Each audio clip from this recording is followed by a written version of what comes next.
মাছ গোস্তর পাশাপাশি যদি একটু অন্যরকম খাবার হয় তাহলে মন্দ হয় না। আসসালামু আলাইকুম ভিউয়ার্স, কেমন আছেন আপনারা? তো আজকে নিয়ে চলে আসলাম কাঁঠাল বিচি দিয়ে কলমি শাকের শুটকির বাগার।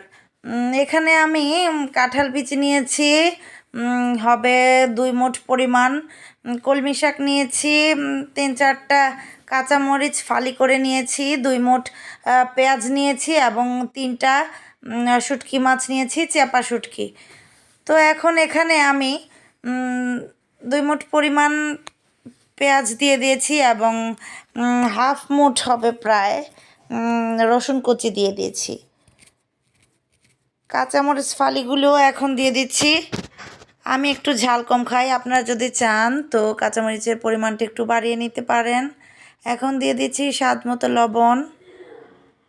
লবণটা দিয়ে দেওয়া হয়ে গেছে এবং পেঁয়াজ, রসুন, মরিচ আমি এগুলো ভালো মতো ভেজে নিচ্ছি। যখন নাকি সোনালি রঙের হয়ে যাবে তখন এখানে আমি দিয়ে দিচ্ছি হলুদ।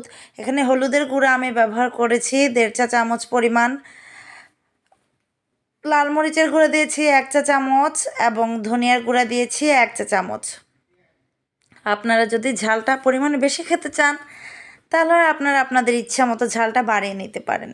তো এখন দিয়ে দিচ্ছি শুটকি মাছ। এখানে চাপা শুটকি আমি 3টা ধুয়ে নিয়েছি ভালো করে, এখন দিয়ে দিলাম এবং নেড়েচেড়ে নিচ্ছি মশলাটা কষিয়ে নেওয়ার জন্য।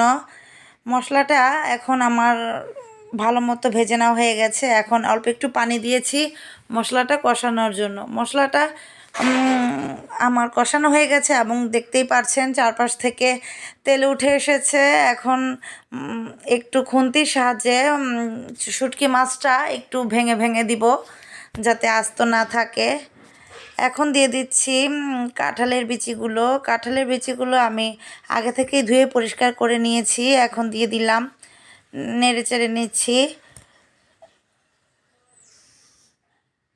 নেড়ে নেওয়া হয়ে গেছে, এখন ঢাকনা দিয়ে কিছুক্ষণের জন্য ঢেকে দিব যাতে করে কাঁঠালের বিচিটা সিদ্ধ হয়ে আসে।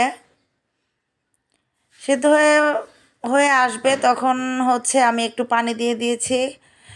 এখানে আমার মনে হয়েছে যে একটু পানি দেওয়া প্রয়োজন। পানি দেওয়া হয়ে গেছে, এখানে আমি প্রায় হাফ কাপ পরিমাণ পানি দিয়েছি এবং একটি ঢাকনা দিয়ে ঢেকে দিচ্ছি। তো সিদ্ধ হয়ে গেছে, দেখতেই পাচ্ছেন আমার কাঁঠালের বিচিটা সিদ্ধ হয়ে গেছে। এখন আমি এখানে শাকগুলো ধুয়ে রেখেছিলাম যে কলমি শাক, সেগুলো দিয়ে দিব।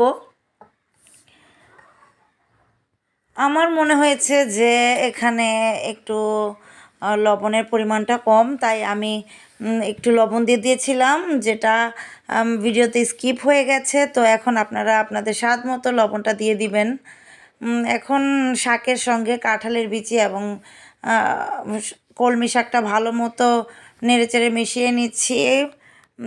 মিশিয়ে নেওয়া হয়ে গেলে এটাকে আবার আমি ঢেকে দিব। ঢেকে দিলে শাকটা তাড়াতাড়ি হয়ে আসবে এবং ভালো মতো চারপাশ থেকে নেড়েচেড়ে দিতে হবে যাতে করে মশলাটা গায়ে গায়ে লেগে যায়। এখন ঢাকনা দিয়ে ঢেকে দিচ্ছি।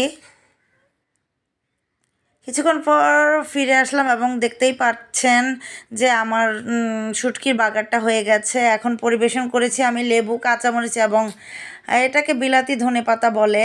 তো আমি এখানে একটু একটু করে সবগুলো উপকরণ নিয়ে মিশিয়ে নিয়েছি যাতে করে একটা দারুণ স্বাদ লাগে। দেখুন ভিউয়ার্স, কালারটা কতটা সুন্দর হয়েছে এবং খেতে হয়েছিল অসাধারণ। আপনারা যদি একটু খাবারের স্বাদটা পরিবর্তন করতে চান তাহলে এভাবে তৈরি করে নিতে পারেন কাঁঠালের বিচির সাথে কলমি শাকের শুটকির বাগার। তো দেখুন কত সুন্দর একটা কালার এসেছে।